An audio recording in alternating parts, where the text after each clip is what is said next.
কি বলছি, সরস্বতী পুজো তো চলে আসছে। কোথায় ঘুরতে যাবা বলো, আর তোমার কি কি কিনতে হবে বলো, কালকে আমি মার্কেটে যাব। কি কি আমাকে শপিং করতে নিয়ে যাবে?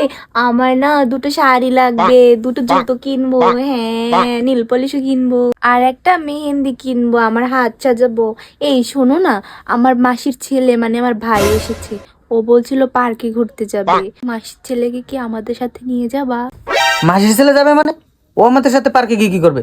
আর পার্কে গেলে ও তো শুরু করে দেবে দাদা দাদা। প্রতিদিন তুমি আমার ভাইয়ের সাথে এমন করো। ও ছোট্ট একটা ছেলে, ওর কি ঘুরতে মন চায় না? ও গেলে কি হয় আমাদের সাথে? ছোট্ট একটা ছেলে তাই না? কোথায় মাসির ছেলেটা? আমি এখানে। ওখানে কি করছিস মাসির ছেলে? এদিকে আয়।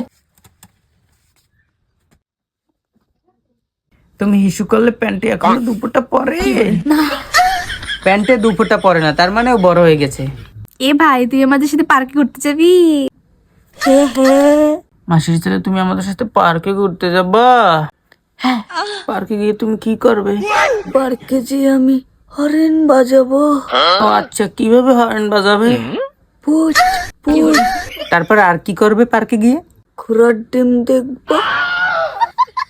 তোমার মাসির ছেলে ঘোড়ার ডিম দেখবে? আচ্ছা, ঘোড়ার ডিম দিয়ে কি করবা? তোমাকে খাওয়াবো। দেখেছো কাণ্ড? তারা তোকে দেখাচ্ছি ঘোড়ার ডিম খাওয়া।